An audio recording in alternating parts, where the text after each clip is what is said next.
en avait une, donc dans chacune des communes, on a réussi à poser dans toutes les communes où il y en avait.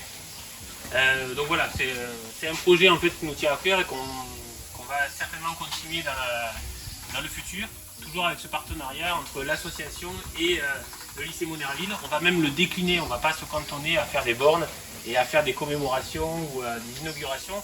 On voudrait un peu élargir un peu les choses et faire vivre un peu le mouvement.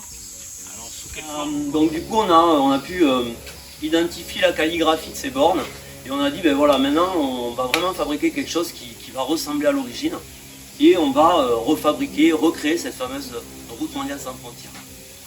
Donc on va honorer, puisque là, pour le coup, on a vraiment un citoyen du monde, affiché comme tel, qui à travers les routes, de coup de pédale en coup de pédale, porte la bonne parole et fédère. Je vous laisse la parole. Vous nous dites un mot. Oui. Merci à vous. Merci.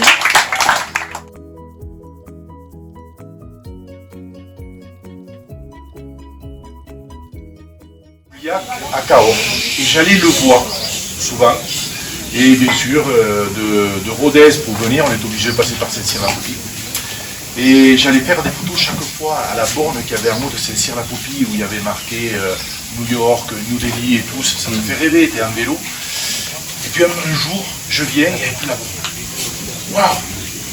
Alors ils étaient en train de faire des travaux, ils l'avaient enlevé, je demande et puis on me dit non, je ne sais pas, bon, je descends, j'arrive à la Madeleine, je trouve une belle borne magnifique avec marqué le lycée Monerville.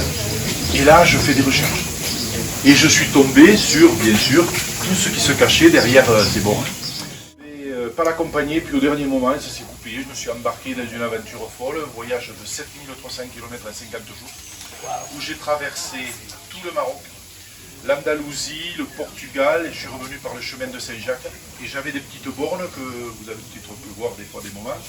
Et donc j'ai déclaré chaque ville qu'elle allait postuler à la citoyenneté, d'être présente sur la route mondiale.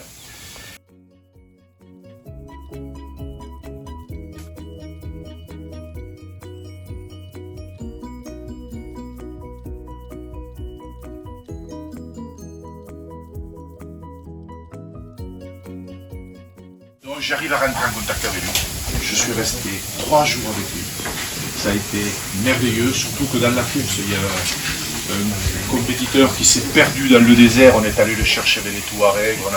On a mangé un couscous à 1h du matin, vous voyez, un gros réveillon. Et puis lui, il m'a dit, tu sais, un vélo solaire au Zagora, j'aimerais en avoir un. Et j'ai dit, écoute Mohamed, si tu veux, tu te débrouilles pour les autorisations pour mettre une borne. Et je t'offrirai un vélo solaire. Donc c'était au mois de mars, au mois d'avril. Et en octobre, on a inauguré une borne à Zagora qui respecte, on peut dire, les tailles, mais qui a une touche marocaine. Et la calligraphie, parce que Mohamed Banour est un artiste, et puis peut-être qu'un jour, on arrivera à l'inviter ici, parce que c'est vraiment une personne extraordinaire. Voilà.